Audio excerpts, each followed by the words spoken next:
चंद्रपूरच्या गडचांदूर शहरात निवडणूक अधिकाऱ्यांनीच घातले फेटे, मतदारांना प्रोत्साहन देण्यासाठीचा अभिनव उपक्रम। एरवी आपल्या सर्वांच्या घरी मंगल कार्य असले की फेट्यांची आठवण येते। फेटे बांधले जातात आणि फेटे मिरवले जातात। मात्र चंद्रपूर जिल्ह्यातील गडचांदूर शहरात सुरू असलेल्या नगरपरिषद निवडणुकीच्या आजच्या मतदानाच्या दिवशी शहरातील निवडणूक अधिकारीच चक्क फेटे घालून विविध मतदान केंद्रांवर नियमित भेटी देत आहेत। गडचांदूर शहरातल्या सावित्रीबाई फुले शाळेत आपल्या पथकासह तपासणी करण्यासाठी आलेल्या पालिका मुख्याधिकारी आशिष चव्हाण यांनी हा लोकशाहीचा उत्सव असून मतदारांनी तो साजरा करावा व त्यात आपलेही योगदान असावे यासाठी आपण हा उपक्रम राबविल्याचे म्हटले।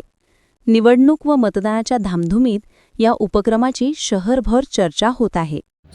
मोठ्या प्रमाणात लोकांनी हा दिवस मतदान करून साजरा करायला पाहिजे, कारण डॉक्टर बाबासाहेब आंबेडकर यांनी जी आपली राज्यघटना बनवली त्याच्यामध्ये सर्वांना वोटिंगचा अधिकार प्राप्त झाला आणि त्यानुसार मला असं वाटतं की लोकशाही जिवंत ठेवण्यासाठी आणि आपल्या लोकशाहीचा जास्तीत जास्त प्रसार होण्यासाठी जगात आपण सर्वात मोठी डेमोक्रेसी आहोत आणि हे एक आपलं सगळ्यात मोठं लौकिक आहे। तर आपल्याला त्याला मोठ्या प्रमाणावर म्हणजे लोकांपर्यंत पोहोचवण्यासाठी आपल्याला वोटिंग करण्यासाठी लोकांना प्रोत्साहित करता यावं यासाठी आपण ही संकल्पना आणली आणि आम्ही सर्व कर्मचारी अधिकारी जेवढेही आहोत हे आज फेटे घालून ह्या उत्सवामध्ये सामील आहोत। जनतेनेही मोठ्या प्रमाणामध्ये याच्यामध्ये सामील व्हावं, उत्स्फूर्तपणे आज सर्वांनी मतदान करावं आणि जास्तीत जास्त मतदान करून आपला जो टक्केवारी आहे मतदानाची ती 100% नेण्यासाठी सर्वांनी याच्यामध्ये सहभागी व्हावं अशी आमची इच्छा आहे। त्यामुळे आमचा आज हा फेटे घालून गेटअप आहे।